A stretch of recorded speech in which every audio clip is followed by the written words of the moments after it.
All right, here we go with the first thing. So, we are going to keep this lead based, and we're going to start with addressing some of the rhythmic issues that I heard when playing some of that chord stuff, along with some muting. So, everything's on the high E string, and I want to make sure you know how to read this stuff. So, if I remember correctly, you did say you like transcribing things, and that's one reason you wanted to start doing lessons to be able to like better play like the lead stuff you were transcribing. So definitely want to make sure you know how to read these things and understand it. Um, so basically, we got quarter notes here. That's a quarter note. We got your dotted half note, another dotted half note, and then this right here is a tie. So we actually don't play that right there. Whenever you see a fret number in parentheses like that, that means we're not playing anything. It's usually like ringing out from some other place. In this case, right there. This all solid eighth notes right there. So let's see. If you're transcribing things, I would imagine you already know what the 4/4 means. You probably already knew that was a quarter note, things like that. Just want to make sure you understand how long some of the stuff needs to ring out. We're going to be really focused on accuracy. So I don't think you're going to have too much trouble getting this thing up pretty quick. I do have a goal speed of you for 240, so 240. Now, when you're working on this, and I do need to send you a copy of the Metronome Method ebook that I made. So basically, we're going to be following the principles discussed in that. Real simple. Every day you practice this, I want you to start at 60. So even though a lot of people say they have a tough time playing that slow, accuracy is so important in being the best player we can be. And it absolutely carries it over into the faster stuff.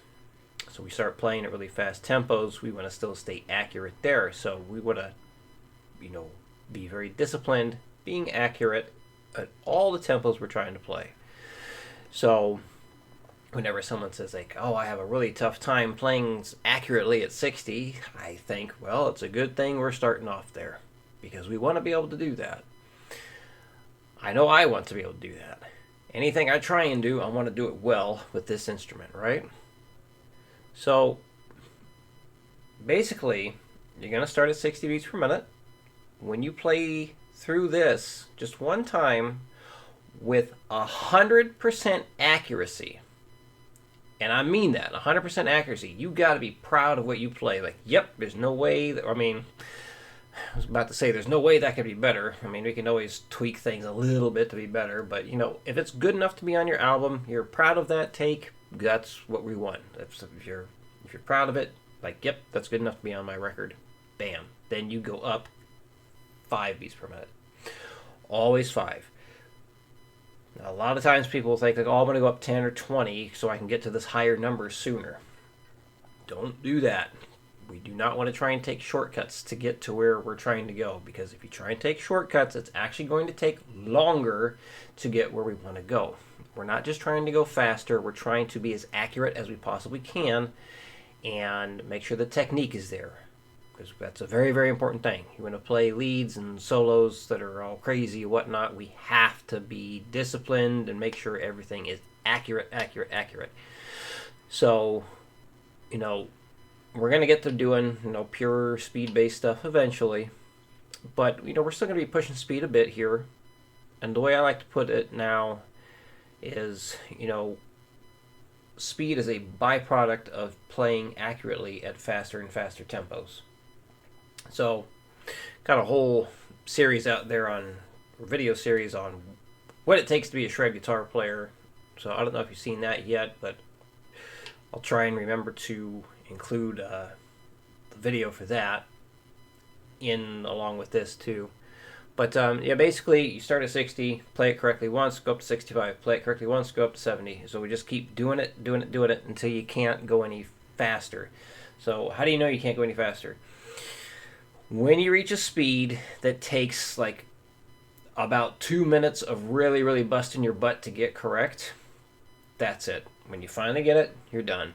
Now as you go faster and faster, especially when we do more and more difficult things, you're going to need little breaks, like 30 or 60-second breaks as you push faster and faster, and that's fine. But you're going to learn like what what it feels like when there's no way you're going to get another speed, right? So I don't know if you've done a lot of metronome work before, but we're definitely doing it now. So let's see. Yeah, so no matter how fast you get, let's say you reach like 200, the next day you go to practice, still start at 60 and go up in fives, okay? Super important, really good discipline to have because we want to make sure it stays accurate the whole time. So for this, again, 240 is your goal. As you're practicing this, if you are about to play 240 for the first time, start recording it because you might get it. And then you can send things over early. Now, if you don't reach 240 within a week, that's okay. What I want you to do for next week is record your entire final practice session. The entire final practice session, and just send that over. So just a reminder, so 12 p.m. on Thursday, Pacific time, because I'm in California, so noon for California. That's the cutoff. So make sure you get it in by then. So if you want to record it on Wednesday and send it over, that's fine. But yeah, because I don't think this is going to take too long for you to get up to that 240. Just start recording when you go to first attempt that 240 because you might get it. And go ahead and send that on in. But that's if you get there early. And again, if you don't, that's fine. Like when I talk about goal speeds, that's just like if you reach a certain speed, you don't need to work on it anymore. So, but anyway, because you could definitely pick fast enough to play eighth notes at 240. Like you definitely showed that. So that's not a concern. What is a concern is the rhythmic accuracy, okay? And making things sound clean. So just to clarify some of this stuff, and I'm going to demonstrate it all. So yeah, these quarter notes, you're going to play every time the metronome clicks there. So I believe you know that already. This kind of stuff is where it seemed like there might be some misunderstanding about how to space it. So again, that's your quarter note. So we got the 4/4 time signature, so we got those 4 beats per bar. The highlighted note is played on beat number 1.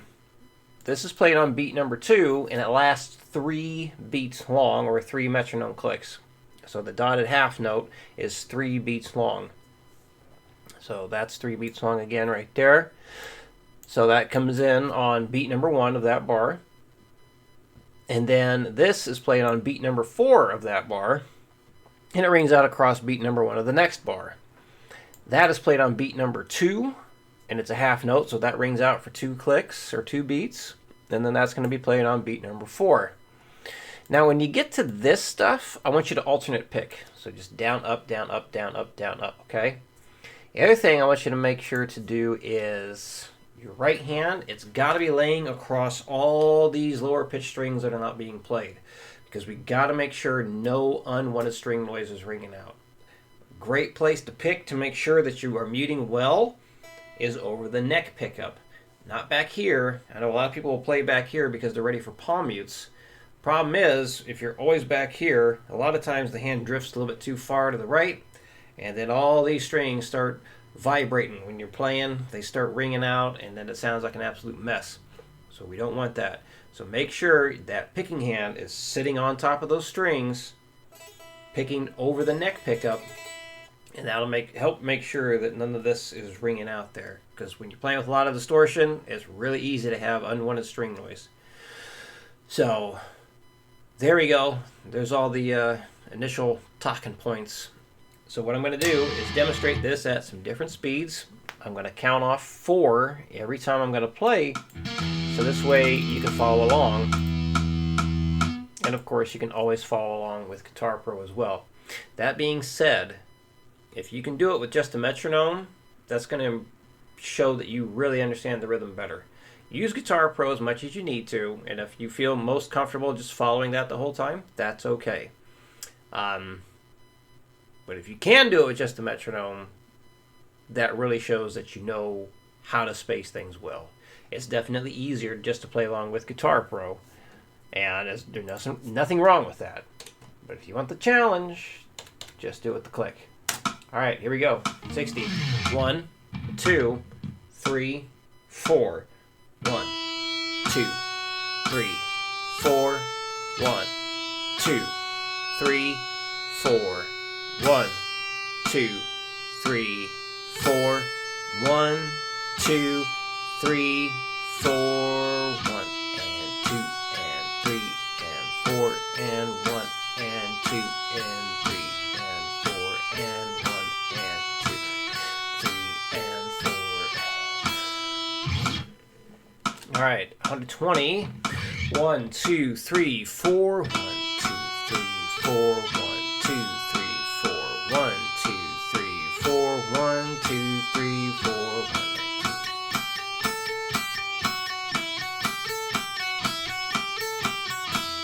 Highly recommend count all 4 beats at the beginning, especially. So counting all 4 beats out loud as you're playing this is going to be very helpful to make sure you're spacing things correctly. Down here, not a big deal if you don't count this part because it's just straight eighth notes. So you're just picking each note 2 times for that portion, and then it's just picking each note 1 time. So yeah, counting out loud like I just did, very, very helpful in making sure you space all that early stuff correctly. Because you got all those gaps between the notes. It can be a challenge to keep things spaced well, and as we go faster, it becomes even more challenging. I would not be surprised if I start making mistakes at this point, but let's find out. 160. 1, 2, 1, 2, 3, 4. 1, 2, 3, 4. 1, 2, 3, 4. 1, 2, 3, 4. 1, 2, 3, 4.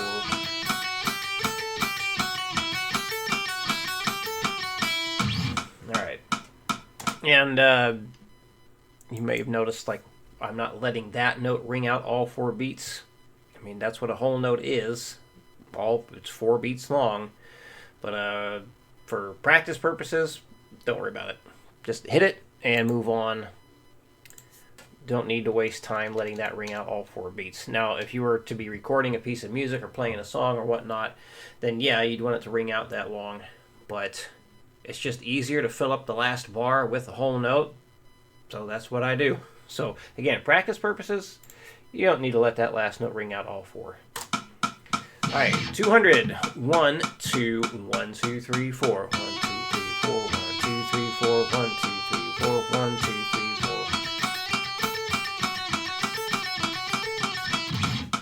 4. And here we go. 240.